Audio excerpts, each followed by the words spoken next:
What is going on, everybody? I'm here talking about the James Harden trade. I'm a little late to the party, but, I had to go to work. You know how it is. But I think the 76ers have actually won this trade. James Harden is not going to fit well with the Clippers, in my personal opinion. I don't think you're going to have him and Westbrook on the court at the same time because, let's be honest here, neither played the best of defenses, especially Harden, and they're both not great off ball.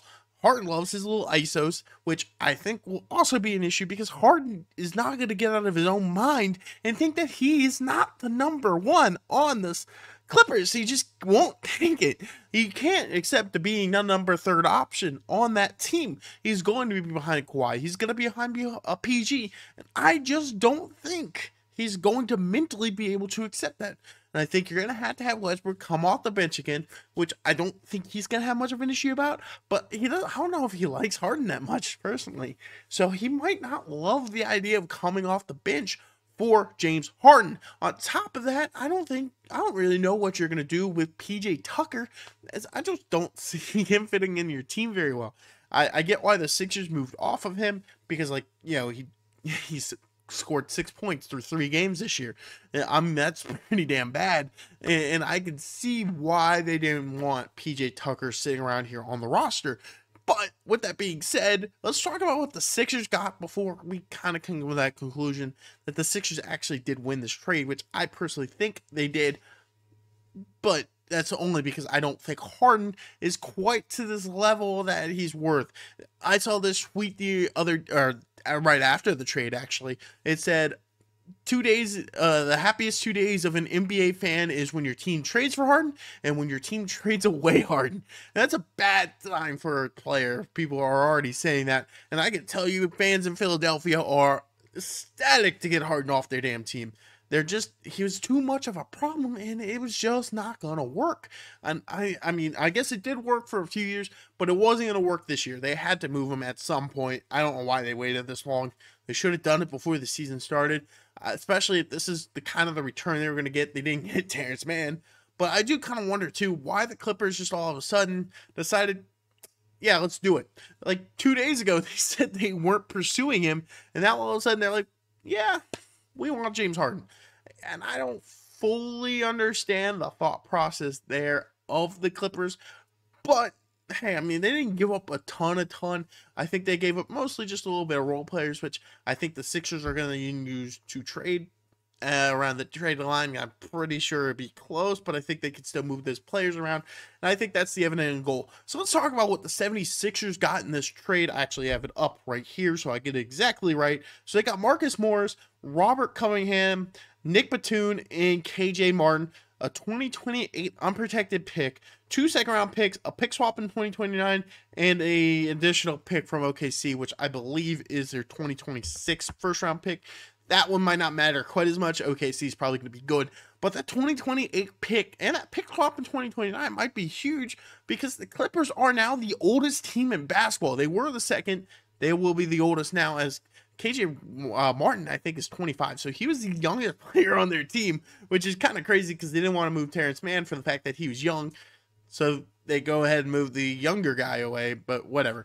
Anyhow, I think this is not a bad trade. Nick Batum is actually probably a better PJ Tucker. He might not do all the dirty work PJ Tucker does for you, but to be fair, PJ Tucker plays like 20 minutes. Nick Batum might play that 30-ish minutes for you, and he's going to shoot more than one shot in a game. I mean, let's be honest here. On top of that, Marcus Morris is, he's one of those gritty guys. He's not necessarily going to be great, but he's going to be good enough. He's going to fit in there. I think he's a good guy coming off the bench. In the long term, I think he'll be another piece that probably gets moved around the deadline when the Sixers go to probably try to bring in a new star. And I think that's what this whole trade package looks like, is the Sixers are setting up to go try to bring in somebody like maybe somebody from Toronto. I mean, there's a couple options there.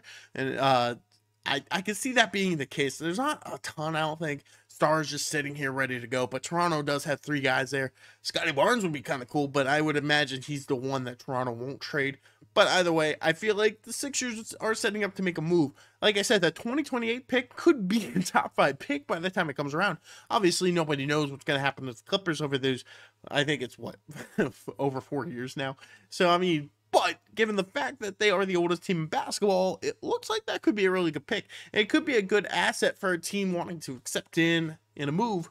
How many teams are willing? I don't know. But I do think that is a fantastic asset for them to have the 2 second-round picks or whatever. And the other the other two guys, and KJ Martin and Robert Cunningham, they're both just kind of, solid players. They both averaged 12 points at one point in their career. Now I don't imagine Martin played a ton that year. I didn't look too much into him.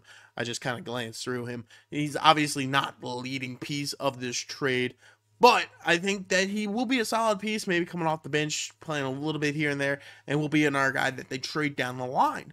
So I think this is actually not a bad trade for the Sixers, because now you're letting Maxey cook. Maxey has started off this year fantastic without Harden being in his way. He's averaging, I think, just shy of 30 points right now a game, around like that 7 rebounds, which is a crazy stat, because I don't think Maxey's very tall. I think he's like 6'3". And he's got like 5 assists, which is kind of what you want Maxey to be doing right now. You almost kind of need him to step into maybe a little bit more assist heavy, but you kind of need him to step into that scoring option. So it's not just Embiid scoring, and Maxey's showing that he is one hell of a 3-point shooter right now. And then on top of that, you got Kelly Oubre and Tobias Harris looking really solid. If those guys can average closest to 20 by the end of the year, like if you get Harris back up to about that 18-point range, and Oubre ends up around that 18 to 15 range, that could be huge, on top of the fact that they are going to be a hard team to score on. Outside of Maxey, they play great defense. I'm a little amazed that Embiid's not ever really in the Defensive Player of the Year award, just because, like, that man gets blocks. He's always in the paint. He's hard to score on. And realistically, if he wanted to, he would be unstoppable. Outside of maybe Giannis could stop him, just because he's such a big dude. He just bully everybody in the paint on defense and offensive side of the ball. Him and Maxey seem to have really good chemistry watching these first 3 games. They're passing the ball pretty well together. They're working really well together, and it's working, to be honest. And I don't think Embiid's going to care too much Harden's gone, because I think all the players have to kind of realize what Harden was evidently becoming. He was a massive distraction to the entire team as a whole, and you can't just keep that around forever. You have to move on from distractions, because they just build up and they come more and more and more and more, and you just can't hold on to those. So I think the move works near perfectly for the 76ers, and I don't think, like, people are like, oh man, they're just throwing away this year. They'll be the 3 seed again. They'll get out of the first round. If they can get one extra piece, it's a little bit more of a better team player, more of a guy who's gonna help you out, be your number 3 option. If Maxey keeps playing like he has, I don't think the Sixers team got much worse. They might be the deepest team in basketball right now, given the fact that they can really play 1 through 15 pretty much easily. Now, granted, that doesn't mean the back half's going to be very good, but they could play 1 through 15 and it not be the worst piece of basketball you're ever going to see. Now, I will say sometimes their secondary guys come out and they can't score like their first guys, but obviously, or they can't score really at all. But they do play solid defense. That's what a lot of them do. Now you add in a guy like Marcus Morris, who's going to be, again, not maybe the greatest scorer, but he's going to play pretty solid basketball for you. He's going to give you good minutes. And then he could be a solid trade piece down the road. As for going back to the Clippers here, I think, honestly, the biggest thing with Harden is only if they can have him accept his role as the 3rd option. Because obviously, he's not going to be above PG. He's not going to be above Kawhi. He's the 3rd option. And do you decide to have them both on the court between him and Westbrook? And I think right now, honestly, you can't have them both play. It just won't work. Neither play great defense, neither is very good off ball. It just won't work. So if you can get Westbrook to come off the bench again, which I don't imagine he'll be that upset about, but he might honestly not love it. But I don't think he's gonna care too much. Outside of that, I think it's really just kind of like, can you get Harden to buy into what you want him to do? What you expect James Harden to do? That's what you have to do, and I'm just not sure if he will. But that's all I got for you today. If you guys enjoyed this type of content, please leave that like, subscribe button. Leave a comment down below what you guys think, who won this trade. And if you guys want to see more NBA content, I'm planning on bringing more and more this year. Hit that subscribe button. I'll see you in the next one.